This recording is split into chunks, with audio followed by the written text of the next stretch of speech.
Hello friends, this is Sumit and welcome back to my YouTube channel dear learner academy. एक बार फिर से आप सबका डियर लर्नर एकेडमी में स्वागत है।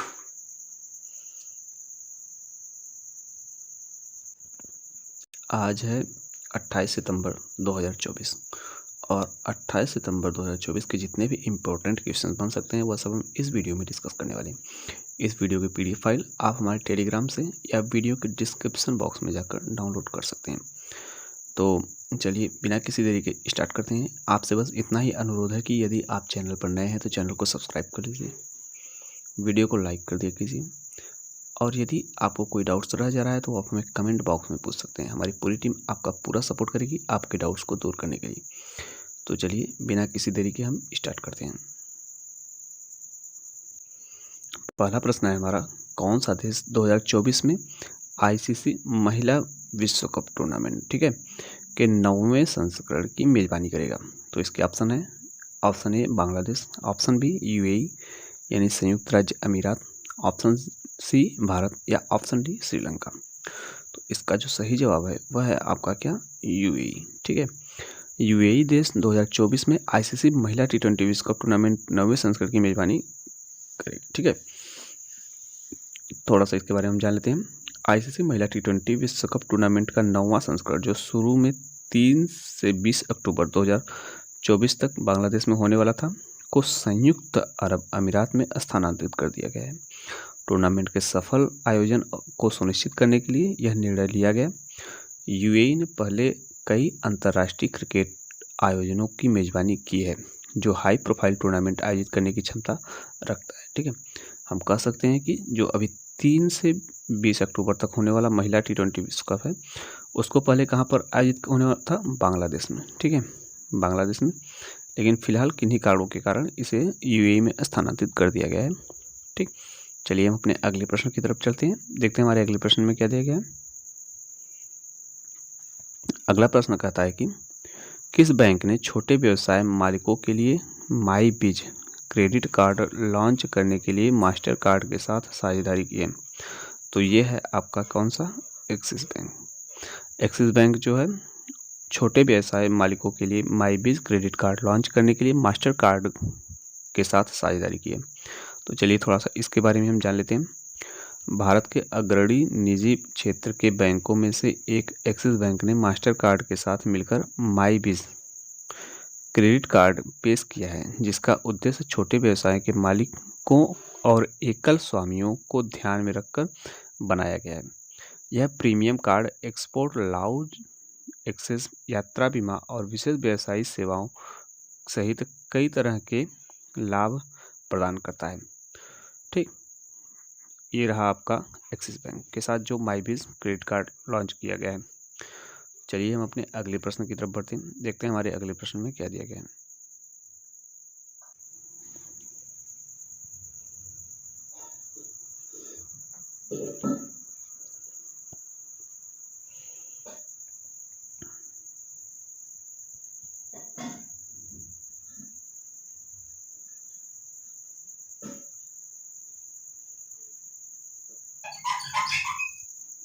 अगला प्रश्न हमारा है, वित्तीय वर्ष 2024-25 की शुरुआत तक कौन सा देश भारत से हथियारों का सबसे बड़ा आयातकार बनकर उभरा है? इसके ऑप्शन है, option A Israel, option B मिस्र, ऑप्शन सी आर्मीनिया या ऑप्शन डी वियतनाम। तो इसका जो सही जवाब है वह है आपका कौन सा, आर्मीनिया।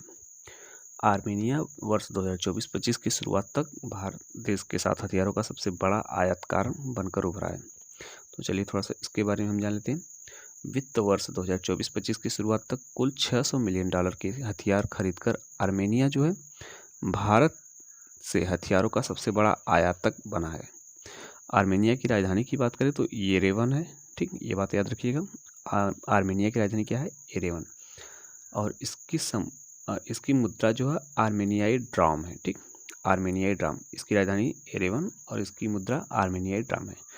आर्मेनिया के वर्तमान राष्ट्रपति की बात करें तो वहागन खाचतूरियन है। ठीक है, वहागन खाचतूरियन वहाँ के राष्ट्रपति हैं। इसकी मुद्रा आर्मेनियाई ड्राम है और इसकी राजधानी येरेवन है। ये बात आप याद रखिएगा। चलिए अगले प्रश्न की तरफ बढ़ते हैं, देखते हैं हमारे अगले प्रश्न में क्या दिया गया है। अगला प्रश्न हमारा क्या कहता है कि विश्व बॉलीवुड दिवस प्रतिवर्ष किस तारीख को मनाया जाता है? इसके ऑप्शन ए 15 अक्टूबर, ऑप्शन बी 30 अगस्त, ऑप्शन सी 12 जुलाई या ऑप्शन डी 24 सितंबर। तो इसका भी जो सही जवाब है वह है आपका कौन सा? 24 सितंबर। 24 सितंबर को विश्व बॉलीवुड दिवस प्रतिवर्ष मनाया जाता है। तो इसमें दिया गया है कि विश्व बॉलीवुड दिवस हर साल 24 सितंबर को भारतीय सिनेमा की समृद्ध विरासत और वैश्विक प्रभाव का जश्न मनाने के लिए मनाया जाता है। ठीक, चलिए अगले प्रश्न की तरफ चलते हैं, देखते हैं हमारे अगले प्रश्न में क्या दिया गया है। अगला प्रश्न हमारा क्या कह रहा है कि किसानों और उद्यमियों को समर्थन देने के लिए किस भारतीय राज्य में बाना कै, ठीक, ये देखिए बाना कै योजना शुरू की गई है। इसके option A Nagaland, option B Mizoram, option C Assam या ऑप्शन डी मेघालय। तो इसका जो सही जवाब है वह है आपका क्या? मिजोरम। ठीक है, मिजोरम में मुख्यमंत्री लाल दुहोमा ने किसानों और उद्यमियों को वित्तीय सहायता और समर्थन प्रदान करने के लिए बाना कै योजना की शुरुआत की। ठीक, कौन सी योजना शुरुआत की? बाना कै। इस योजना का उद्देश्य विभिन्न कार्यक्रमों के माध्यम से आर्थिक विकास और आत्मनिर्भरता को बढ़ावा देना है, जिसमें अदरक, झाड़ू, हल्दी और मिजोवर्ड्स आई मिर्च जैसी प्रमुख फसलों के लिए न्यूनतम समर्थन मूल्य यानी एमएसपी की शुरुआत शामिल है। यह छोटी आजीविका परियोजनाओं के लिए 1 लाख रुपए तक का अनुदान भी प्रदान करता है। विशेष रूप से उन व्यक्तियों को लाभान्वित करता है जो ऋण तक नहीं पहुंच सकते हैं। ठीक, यानी कह सकते हैं कि ये छोटे उद्यमियों के लिए बहुत ही कारगर साबित होने वाला है। किस राज्य में है बाना कै योजना? मिजोरम राज्य में। ठीक है, इतना याद रखिएगा।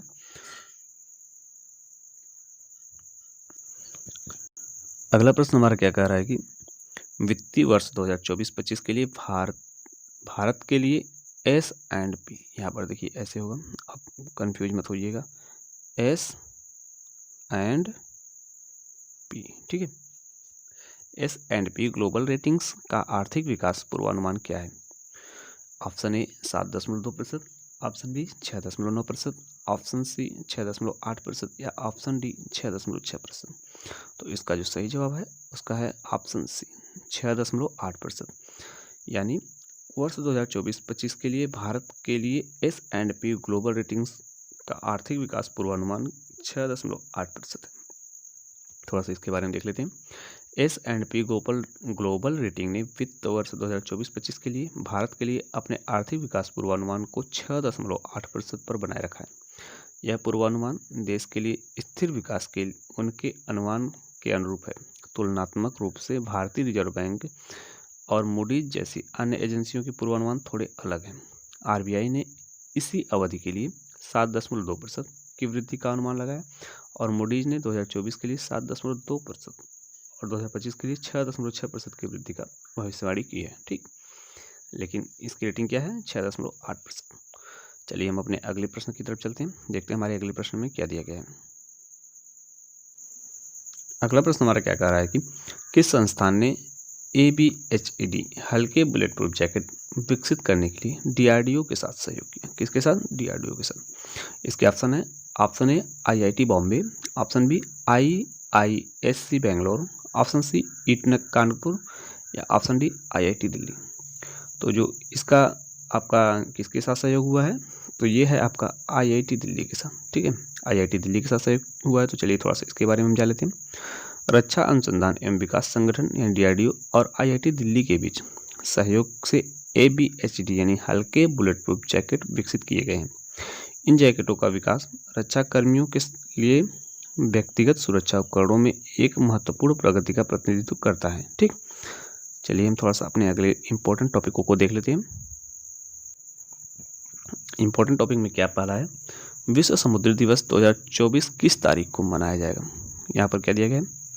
विश्व समुद्री दिवस 2024 जो है किस तारीख को मनाया जाएगा? तो स्पष्टीकरण में क्या दिया गया है? 26 सितंबर 2024 को मनाया गया है। ठीक है, विश्व समुद्री दिवस 2024 26 सितंबर, यहाँ पर देखिए 26 सितंबर 2024 को मनाया जाएगा यानी मनाया गया है, जिसका विषय है भविष्य की यात्रा सुरक्षा सर्वप्रथम। इसकी थीम क्या है? भविष्य की यात्रा सुरक्षा सर्वप्रथम। यह विषय समुद्री सुरक्षा और संरक्षा को बढ़ाने, समुद्री पर्यावरण की रक्षा करने और शिपिंग उद्योग पर तकनीकी प्रगति के प्रभावों को संबोधित करने के लिए अंतर्राष्ट्रीय समुद्री संगठन यानी IMO के प्रयासों पर प्रकाश डालता है। यह उत्सव सुरक्षा मानकों को बनाए रखते हुए जहाज़ों से ग्रीन हाउस गैस उत्सर्जन को कम करने के महत्व पर जोर देता है। ठीक, चलिए हम अपने अगले इम्पोर्टेंट टॉपिक को देख लेते हैं। हमारा अगला इम्पोर्टेंट टॉपिक है, किस राज्य ने भारत का पहला पूर्णतः कागज रहित चुनाव आयोजित किया है? तो इसका भी क्या सही जवाब होने वाला है, मध्य प्रदेश के रतुआ रतनपुर। ठीक है, मध्य प्रदेश राज्य है, वहाँ पर एक स्थान है रतुआ रतनपुर में सरपंच पद के लिए भारत का पहला पूरी तरह से कागज रहित चुनाव आयोजित करके एक महत्वपूर्ण उपलब्धि हासिल की गई। कहाँ पर? मध्य प्रदेश में। स्थान कौन सा है? रतुआ रतनपुर। ठीक है, राज्य चुनाव आयोग द्वारा शुरू की गई इस अभूतपूर्व पहल का उद्देश्य चुनावी प्रक्रिया में कागज के उपयोग को खत्म करना है। किसके उपयोग को? कागज के उपयोग को खत्म करना है। दक्षता और पारदर्शिता दोनों को बढ़ाना है। डिजिटल तरीकों को अपनाकर राज्य आधुनिक चुनावी प्रथाओं का मार्ग प्रशस्त कर रहा है, जिससे पंचायतों और शहरी निकायों के लिए मतदान अधिक सुलभ और सरल हो गया है। यह नवाचार शासन में प्रौद्योगिकी का लाभ उठाने और नागरिकों के लिए चुनावी अनुभव को बेहतर बनाने की प्रतिबद्धता को दर्शाता है। चलिए हम अपने अगले इम्पोर्टेंट टॉपिक को देख लेते हैं। हमारा अगला इम्पोर्टेंट टॉपिक है, कौन सी कंपनी भारतीय सेना को अपाचे हेलीकॉप्टर की आपूर्ति कर रही है? ठीक, कौन से हेलीकॉप्टर की? अपाचे हेलीकॉप्टर की आपूर्ति कर रही है। स्पष्टीकरण में दिया गया है कि भारतीय सेना को आपूर्ति श्रृंखला संबंधी समस्याओं के कारण देरी के बाद दिसंबर में बोइंग से अपने पहले 3 AH-64E अपाचे अटैक हेलीकॉप्टर मिलने वाले हैं। ठीक है, यह अधिग्रहण फरवरी 2020 के हस्ताक्षरित एक बड़े सौदे का हिस्सा है, जिसमें लगभग $800 मिलियन की लागत है। 6 अपाचे हेलीकॉप्टर शामिल हैं। अपाचे सेना की क्षमताओं को महत्वपूर्ण रूप से बढ़ाएंगे, खासकर चुनौतीपूर्ण इलाकों में। ठीक, इसके अतिरिक्त हिंदुस्तान एयरोनॉटिक्स लिमिटेड के स्वदेशी हल्के लड़ाकू हेलीकॉप्टरों की 2024-25 तक लद्दाख में तैनाती की जाएगी। ठीक, ये तो रही आज की इम्पोर्टेंट टॉपिक्स और इम्पोर्टेंट क्वेश्चंस की वीडियो। यदि आप चैनल पर नए हैं तो चैनल को सब्सक्राइब कर लीजिए, वीडियो को शेयर कर दिया कीजिए। आपका एक लाइक हमें अगले वीडियो के लिए प्रेरित करता है। ठीक है, तो चलिए फिर मिलेंगे अगले वीडियो में सुबह 6 बजे। तब तक के लिए धन्यवाद।